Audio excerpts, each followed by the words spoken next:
Halo, jumpa lagi di channel Petani Ekspor. Di kesempatan ini saya akan sedikit sharing dan menjawab pertanyaan dari teman kita lagi nih. Jadi, pertanyaannya adalah apa saja syarat untuk ekspor gula aren? Jadi, syarat ekspor gula aren seperti apa? Oke, menurut versi saya, menurut pandangan saya, untuk syarat ekspor gula aren itu terbagi menjadi dua. Yang pertama adalah syarat dokumen. Yang kedua adalah syarat atau ketentuan atau kriteria dari produknya itu sendiri.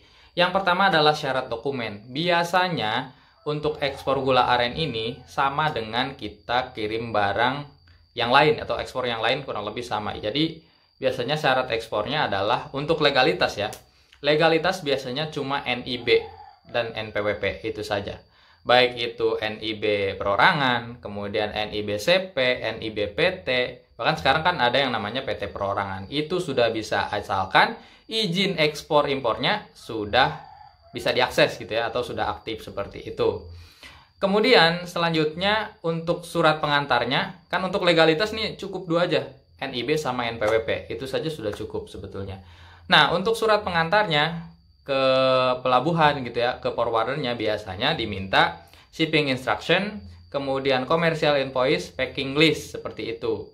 Nah, untuk setelah itu baru kemudian kalau kita nggak mau ribet urus NPEPEB, itu bisa diurus juga sama forwardernya gitu ya, untuk pemberitahuan ekspor barang.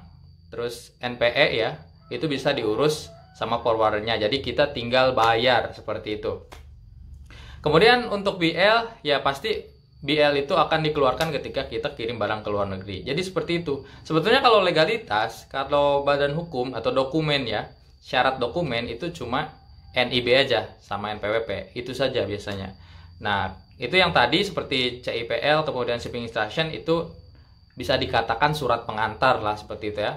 Shipping instruction kan surat mandat atau surat perintah untuk pengiriman barang. Kemudian CIPL, commercial invoice, packing list kan keterangan barang gitu ya, kayak gitu. Terus surat jalan.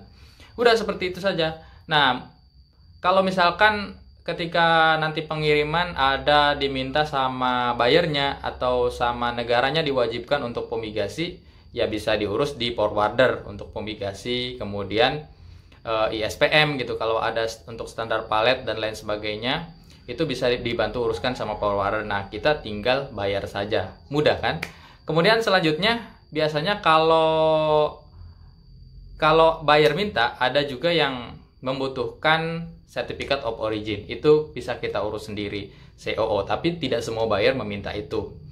Tapi kalau bisa sih diurus, karena itu bisa meringankan pajak, kemudian banyak manfaatnya lah kalau kita urus Certificate of Origin itu buat si pembeli kita di luar negeri.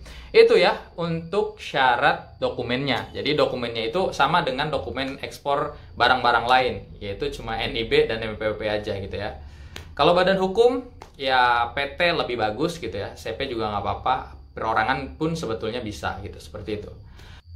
Nah, untuk yang kedua adalah syarat atau kriteria dari produknya itu sendiri. Dalam hal ini produk gula aren. Nah, sebetulnya tidak ada kriteria khusus gula aren harus seperti ini yang bisa diekspor gitu ya. Tapi mungkin lebih ke apa ya? Ini kan perdagangan internasional gitu. Jadi kita tidak bisa juga kalau kita asal kirim barang. Alangkah lebih baiknya kalau produk kita memang sudah punya jaminan mutu, atau simpelnya kita katakan sertifikasi, kemudian lab dan lain sebagainya gitu ya. Dengan begitu biasanya buyer akan lebih percaya terhadap produk kita. Sebetulnya barang-barang atau gula aren yang tidak punya sertifikasi pun kalau menemukan buyer yang tepat ya akan terjadi ekspor juga gitu ya. Tetapi untuk di zaman sekarang rasanya akan sedikit sulit gitu ya untuk menemukan buyer yang tidak menanyakan sertifikasi. Jadi semakin lengkap sertifikasi atau jaminan mutu, maka akan lebih mudah menemukan buyer, akan lebih dipercaya sama buyer di luar negeri, seperti itu. Kemudian selain jaminan mutu atau sertifikasi, yang selanjutnya adalah tentu saja kelayakan produk kita untuk diekspor. Kelayakan ini dalam artian produk kita aman nggak sih kalau dikirim ke luar negeri gitu ya. Itu berkaitan dengan handling gitu.